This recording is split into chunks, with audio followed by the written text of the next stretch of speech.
எல்லாருக்கும் வணக்கம். ஹலோ, இங்கே வந்திருக்கும் பத்திரிகை ஊடக நண்பர்கள் அனைவருக்கும் வணக்கம்.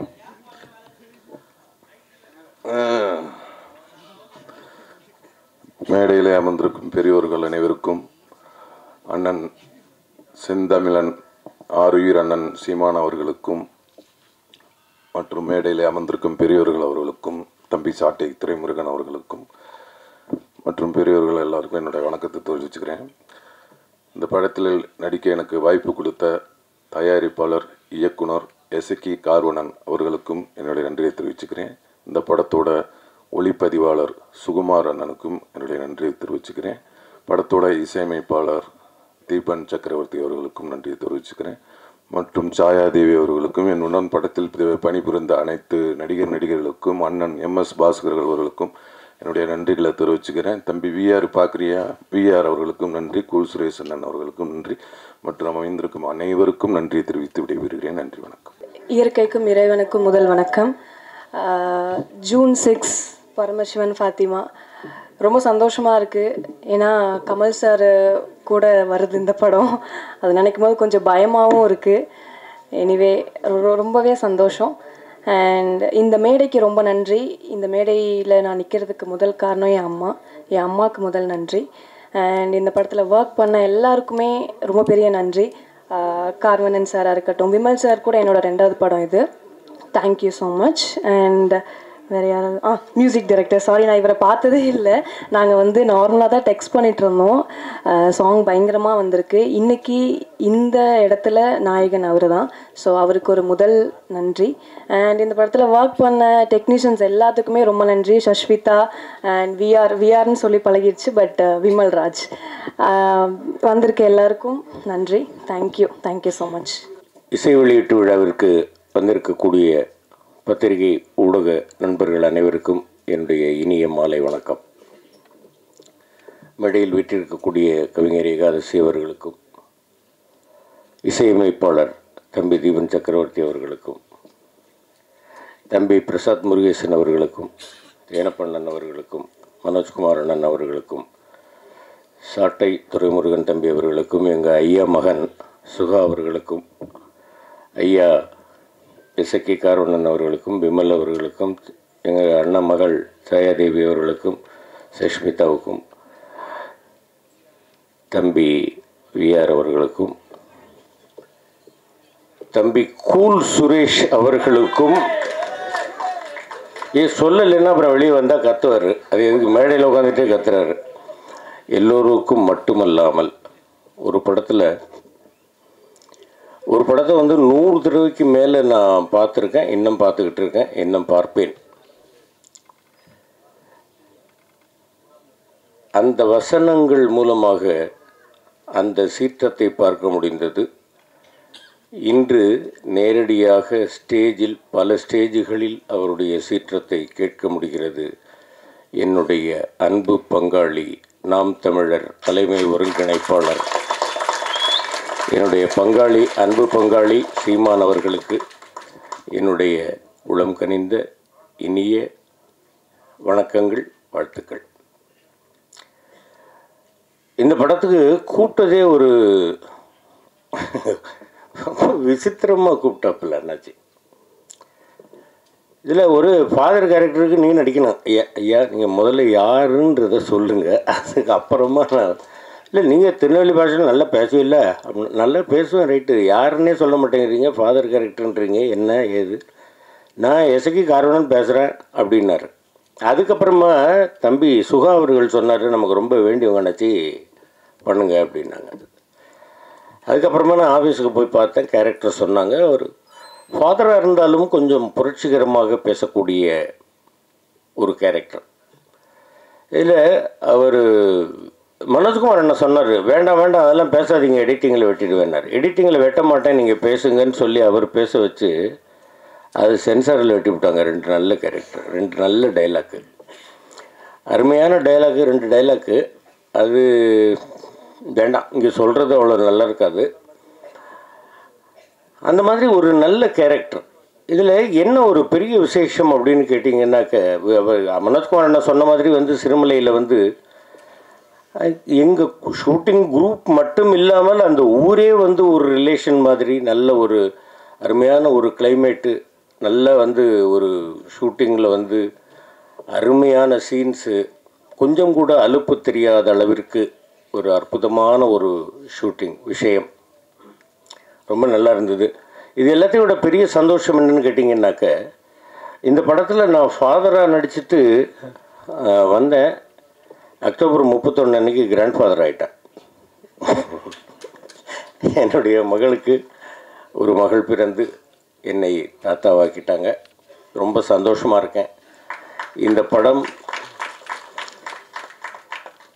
தாத்தாவாயிட்டேங்கிறதுக்கு இவ்வளோ கை தட்டல. ஆமாம் ஆமாம், நிச்சயமாக தாத்தாவானதுலேயே மகிழ்ச்சி தான், நிச்சயமாக. அவ்வளோ ஒரு சந்தோஷம் நிச்சயமாக இந்த படத்தில். அதுலேயும் இல்லாமல் இந்த ஃபங்க்ஷனுக்கு தம்பி சாட்டை அவர்களும் தம்பி சுகா அவர்களும் என்னுடைய பங்காளி செந்தமிழர் சீமான் அவர்களும் வந்திருப்பது மிகப்பெரிய மகிழ்ச்சி.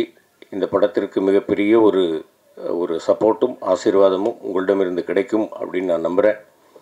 இந்த படத்தை மிகப்பெரிய வெற்றி படமாக்கணும் அப்படின்னு எல்லாம் வல்ல இறைவனையும் தமிழ் ரசிக பெருமக்களையும் உங்களையும் நான் வேண்டி கேட்டுக்கொள்கிறேன். இந்த படத்தில் வந்து பரமசிவன் பாத்திமா அப்படின்றது டைட்டில் வந்து இரு மதங்கள் அப்படிங்கிறது இல்லாமல் தமிழர், நாம் தமிழர் அப்படின்னு சொல்லாமல் சொல்லியிருக்கிறார் இயக்குனர் அவர்கள். நிச்சயமாக இந்த படம் மிகப்பெரிய வெற்றியை பெற வேண்டும் என்று வேண்டிக் கொள்கிறேன். நன்றி, வணக்கம். தம்பி, யாருக்கு மேடை தெரியும்ல, இது அவர் குரல் மட்டும்தான் கேட்கணும். ஓகே,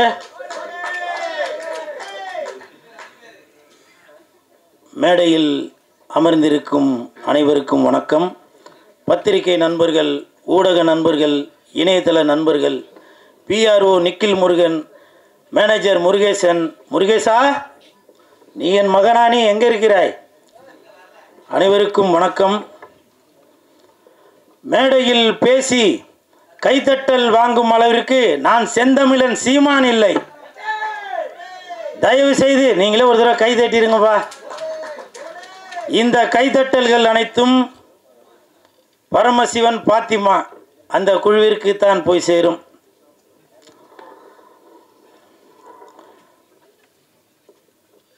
செந்தமிழன் சீமான் சார், அண்ணே வணக்கம். பரமசிவன் கழுத்தில் இருக்கும் பாம்பு கேட்டது, சீமான் சௌக்கியமா?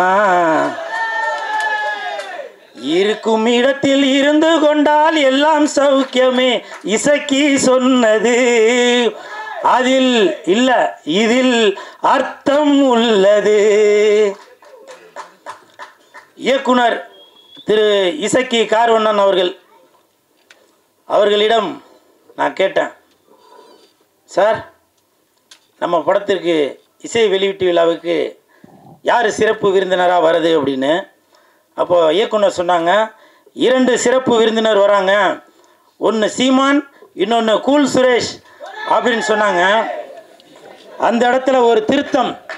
என்ன திருத்தம்னா, சிறப்பு விருந்தினர் என்றால் அது சீமான், சிரிப்பு விருந்தினர் என்றால் அது கூல் சுரேஷ். அதற்கு ஒரு காரணம் இருக்கு. என்ன காரணம்னா, சீமான் என்றால் எழுச்சி, கூல் சுரேஷ் என்றால் குளிர்ச்சி, நாம் தமிழருக்கு உண்டு வளர்ச்சி.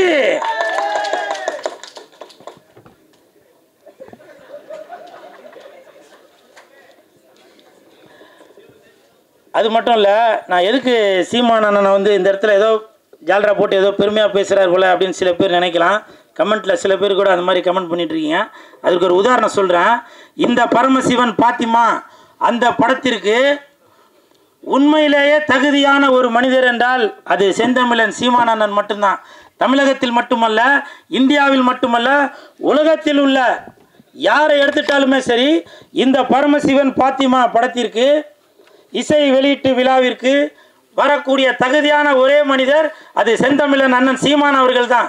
காரணம், பாத்திமா பரமசிவன், பரமசிவன் பாத்திமா, பரமசிவன் ஆண், பாத்திமா பெண்.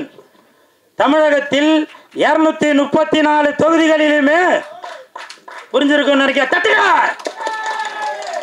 234 தொகுதியிலுமே சரிசமமாக ஆண் 117 பெண் 117 கொடுத்தாங்களா? இப்ப சொல்லுங்க. பரமசிவன் பாத்திமா அந்த படத்திற்கு இசை வெளியீட்டு விழாவிற்கு ஒரே தகுதியான மனிதர் என்றால் அது செந்தமிழன் அண்ணன் சீமான் அவர்கள் தான். அதே மாதிரி இந்த படத்துல இசக்கி கார்வண்ணன் அவர்கள் இயக்குனர் அவர்கள் நிறைய டைலாக் அது நம்ம பார்க்கும்போது நம்மளை அறியாமலே கண்டிப்பாக நீங்கள் படம் பார்க்கும்போது தெரியும் பாருங்கள். அந்த கூஸ் பம்ப்ஸ்ன்னு சொல்லுவாங்களே அது நடக்கும். காரணம் நானே அதில் சில வசனங்களை பேசியிருக்கேன். அவர் சாருக்கு சொல்லி கொடுத்தது தான். மத பிரச்சனைன்னு சொல்லாதீங்க, 2 மனிதர்களுக்குள்ள பிரச்சனைன்னு சொல்லுங்க அப்படின்னு ஒரு வசனம் வரும். ஜாதி பிரச்சனைன்னு சொல்லாதீங்க, இது ஜனங்களுக்குள்ள பிரச்சனைன்னு சொல்லுங்க அப்படின்னு சொல்லி அந்த படத்தில் வசனங்கள் வரும். அப்படி இன்று மக்களுடைய மனநிலையை புரிந்து கொண்டு அந்த படத்தை இயக்கி வசனமும் எழுதி தயாரித்து இருக்கிறாரு இயக்குனர் இசக்கி கார்வண்ணன் அவர்கள். அவருக்கு என் மனமார்ந்த நன்றி. அதே மாதிரி ஒரு வார்த்தையும் சொன்னாங்க, தலைவா இந்த படத்தில் நீங்கள் வந்து செகண்ட் ஹீரோ அப்படின்னு. அது உண்மையாக பொய்யான்னு தெரியல. அப்படி சொன்னாதான் இவன் வந்து ப்ரமோஷன் எதுவும் பண்ணுவான் அப்படின்றதுக்காக சொன்னாங்களான்னு தெரில. இருந்தாலும் சார் இந்த படத்தில் நான் நடிச்சிருக்கேன். கண்டிப்பாக என் உடல் பொருள் ஆவி அனைத்தும் இந்த பரமசிவன் பாத்திமாக்கு கண்டிப்பாக அர்ப்பணிச்சுட்டு தான் போவேன். அதே மாதிரி படத்தின் ஒளிப்பதிவாளர் சுகுமார் சார் இந்த படத்தில் ஒளிப்பதிவை மட்டும் கவனிக்காமல் நல்ல அற்புதமான நடிப்பையும் கொடுத்துருக்காரு. எனக்கு தெரிஞ்சு அடுத்த பிரகாஷ்ராஜ் அவர்களாக வருவதற்கு நிறைய வாய்ப்பு இருக்குது. எங்கே அவர் வாங்க. எதுக்காக இது சொல்கிறேன்னா, ஷூட்டிங் ஸ்பாட்டில் சொன்னார், தலைவா அடுத்து நான் ஒர்க் பண்ணுற படத்தில் எல்லாத்துலேயும் நீங்கள் இருப்பீங்க, எல்லாத்துலேயும் இருப்பீங்கன்னாரு. 3 படம் ஒர்க் பண்ணிட்டார், இது வரைக்கும் கூப்பிட காணோம். இல்லை இந்த மாதிரி இடத்துல சொன்னாதான் ஃபோன் பண்ணி சொன்னால் அது சரியாக இருக்காது இல்லையா? அதே மாதிரி படத்தின் கதாநாயகன் கமல் அவர்கள், இல்லை விமல் அவர்கள், இல்லை அந்த அந்த கமல் விமலுக்கு ஒரு காரணம் இருக்குது. விமல் அவர்கள் அவரை பற்றி சொல்கிறதுக்கு ஒன்றும் பெருசாக ஒன்றும் இல்லை. அதுக்கு என்ன காரணம்னா, ஷூட்டிங் ஸ்பாட்டில் அவர் உண்டு அவர் வேலை உண்டுன்னு இருக்கார். எனக்கு தெரிஞ்சு விஜய் சார் அப்படி இருப்பார். அதே மாதிரி விமல் அவர்களும் தான் உண்டு தன் வேலை உண்டு அப்படின்னு இருக்கார். கூப்பிட்டாக்கா ஷாட்டுக்கு வராரு, இல்லைன்னா போய் பேசாமல் உட்காந்துறாரு. அப்படி ஒரு அற்புதமான மனிதர். நான் ஃபஸ்ட்டு அவர் கூட தான் அந்த படம் ஒர்க் பண்ணியிருக்கேன். ஸோ வாழ்த்துக்கள் விமல் சார், வாழ்த்துக்கள். தம்பி உன் பேர் நம்ம விஆரா? விஆர். அந்த தம்பி வந்து என் பக்கத்தில் உட்காந்துருக்கும்போது நான் எழுதிட்டு இருந்தேன், ஆனால் என்னையும் கொஞ்சம் இப்போ நல்லா பில்டப்பாக சொல்லுங்கண்ணா அப்படின்னா. ஆனால் அவன் பேசும்போது அது சொல்லியிருக்கனால அது சொல்ல காணாம். இருந்தாலும் பரவாயில்ல. அந்த தம்பி விஆர் இந்த படத்தில் நல்லா நடிச்சிருக்கான். அந்த பொண்ணு கூடயே சுற்றின்னு இருப்பான். அவருக்கும் என் மனமார்ந்த நன்றிகளை தெரிவித்துக் கொள்கிறேன். அப்புறம் மிகப்பெரிய நன்றி இயக்குநர்களுக்கும் இசையமைப்பாளர் உங்கள் பேர் என்ன சார்? தீபன் அவர்களுக்கு என் மனமார்ந்த நன்றி. ஏன்னாக்க நான் ஆடுற மாதிரி ஒரு பாட்டு போட்டு கொடுத்துருக்கீங்க, மிக்க நன்றி. ஏன்னா என்னையும் இந்த மாதிரி ஆட முடியும் அப்படின்னு சொல்லி எனக்கு ஒரு ஒரு ஒரு பேர் ஒன்று கொடுத்து, அந்த பேர் வந்திருக்காங்களா? அதெல்லாம் வரவேணான்னு இருப்பீங்களே. கூல் சுலேஸ் வளர்ச்சி பிடிக்காதப்பா. என்ன பாலா? ஆமாம் ஆமாம், சிவசிவாய. அப்புறம் இந்த படம் வந்து ஜூன் 5ஆம் தேதி தான் ரிலீஸ் ஆக போகுது அப்படின்னு சொல்லி இயக்குனர் அவர்கள் என்கிட்ட சொன்னாங்க. உடனே எனக்கு வந்து ரொம்ப கன்ஃபியூஸ் ஆகி போச்சு. ஏன்னா அன்னைக்கு தான் தக் லைஃப் படம் ரிலீஸ் ஆகுது. அப்போ நான் வந்து சார்கிட்ட கேட்டேன், சார் அன்னைக்கு தான் தக் லைஃப் படம் வருது, அப்போ கமலுக்கும் விமலுக்கும் போட்டியா அப்படின்னு கேட்டேன். ஐயோ அப்படிலாம் இல்லை சார் அப்படின்னாரு. அப்போது சிம்புவுக்கும் கூல் சுரேஷுக்கும் போட்டியா அப்படின்னா, ஐயோ அப்படிலாம் இல்லை சார் அப்படின்னாரு. நான் வந்து இயக்குனர் அவர்களிடம் ஒரு தாழ்மையான ஒரு வேண்டுகோள் ஒன்று வைத்தேன். என்னன்னாக்க, அன்னைக்கு என் தலைவன் எஸ்டிஆர் அவர்கள் நடித்த படம் வருது, அதனால் நீங்கள் ஒரு நாள் தள்ளி ஜூன் 6ஆம் தேதி வைங்க அப்படின்னு சொன்ன அந்த வேண்டுகோளை ஏற்றுட்டார். ஏன்னா இதுதான் என் தலைவன் எஸ்டிஆருக்கு நான் செய்யும் கைமாறு. இது வந்து பெரிய போட்டி எதுவும் இல்லை. இருந்தாலும் என் தலைவனை நான் இப்படி தான் பார்க்கணும் அப்படின்ற ஒரு எண்ணத்தில் தான் சொல்கிறேன். என்றைக்குமே வெந்து தணிந்தது காடு, வெந்து தணிந்தது காடு, சீமானனுக்கு வணக்கத்தை போடு. அப்புறம் இன்னொரு முக்கியமான விஷயம், கமல் சார், நீங்கள் வந்து உலக நாயகனாக இருந்து விண்வெளி நாயகனாக மேலே ஒரு படி போயிட்டீங்க. அந்த உலக நாயகன் அந்த பட்டம் வந்து இப்போ வெற்றிடமாக இருக்குது. என் தலைவன் எஸ்டிஆர் அவர்களுக்கு அந்த உலக நாயகன் பட்டத்தை நீங்கள் கொடுக்கணும் அப்படின்னு சொல்லி நான் தாழ்மையுடன் கேட்டுக்கொள்கிறேன். இன்று முதல் உலக நாயகன் என்றால் அது சிலம்பரசன், விண்வெளி நாயகன் என்றால் அது கமலஹாசன். விண்வெளி நாயகன் என்றால் அது கமலஹாசன், உலக நாயகன் என்றால் அது சிலம்பரசன்.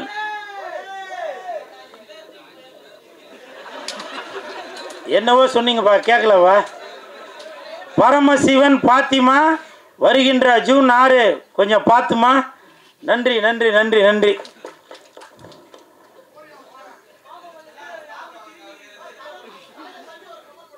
ஓகே ஓகே ஓகே அம்மா, அடுத்து ஆரம்பிச்சிடலாமா? இல்லை நான் இந்த இடத்துல ஒரு ஒரு விஷயம் சொல்லணும்னு நினைக்கிறேன். இப்போ நிறையா பேர் நினைக்கலாம், என்னவோ அப்படி போட்டுன்னு அப்படி வந்து நிற்கிறானடா அப்படின்னு. அதை பற்றிலாம் நான் எதுவும் கவலைப்படலைங்க. இதே நான் ஒரு ஒரு படத்தில் போட்டு நான் ஆடி இருந்தால் என்ன நினச்சிப்பேன்? சினிமாவில் காதலிச்சா ரசிக்குதப்பா உள்ளம், நிஜ வாழ்க்கையில் காதலிச்சா பறிக்குதப்பா பள்ளமா? சொல்லுங்கள். இதெல்லாம் பார்த்தா உங்களுக்கு இப்போவும் சொல்கிறேன் வேணாம் அது சொன்னால். ஏன்னா கூல் சுரேஷ் இருக்கிற இடம் எப்போவுமே ஒரு ஒரு ஒரு கலகலப்போடு தான் இருக்கணும். நிறைய பேர் கமெண்ட்டில் அது இது சொல்லுவீங்க. செந்தமிழர் அண்ணன் சீமான் அவர்கள் இருக்காங்க, அவர் சொன்ன வார்த்தையை தான் இப்போ நான் சொல்கிறேன். வேர்க்காமல் விளையாட முடியாது, விமர்சனம் இல்லாமல் வளர முடியாது. அண்ணன் சீமான் அவர்கள் சொன்னது தான். நான் அதை இன்ன வரைக்கும் அதை ஃபாலோ பண்ணிட்டு தான் இருக்கேன். சரிங்களா? நிறையா பேர் நினைக்கலாம், என்னப்பா இவர் வந்து ஏதோ கோமாளி வேஷம் போட்டுட்ருக்காரு அப்படின்னு. நான் கோமாளி இல்லைங்க, இன்னை வரைக்கும் ஏமாளி. என்னை எத்தனை இயக்குநர்கள் ஏமாற்றிருக்காங்க தெரியுமா? எத்தனை தயாரிப்பாளர்கள் என்னை ஏமாற்றிருக்காங்க தெரியுமா? ஒரு படத்துக்கும் கதாநாயகி அவங்க இவங்க எல்லாரையும் நடிக்க வச்சு அதை பண்ணி இதை பண்ணிவிட்டு வெள்ளிக்கிழமை மணிக்கு என்கிட்ட சொல்லுவாங்க, சார் நான் தெரியாமல் அவரை புக் பண்ணிட்டேன், தெரியாமல் இவங்களை புக் பண்ணிட்டேன் அப்படின்லாம் சில விஷயங்கள்லாம் சொல்லுவாங்க. அப்போது என்கிட்ட சொல்லுவாங்க, சார் நீங்கள் தான் வந்து கொஞ்சம் ஏதாவது இது பண்ணுங்கள், நான் உங்களை அடுத்த படத்தில் அதை பண்ணுறேன் இதை பண்ணுறேன்னு. இப்போவும் சொல்கிறேன், நான் கோமாளி இல்லைங்க, ஏமாளி.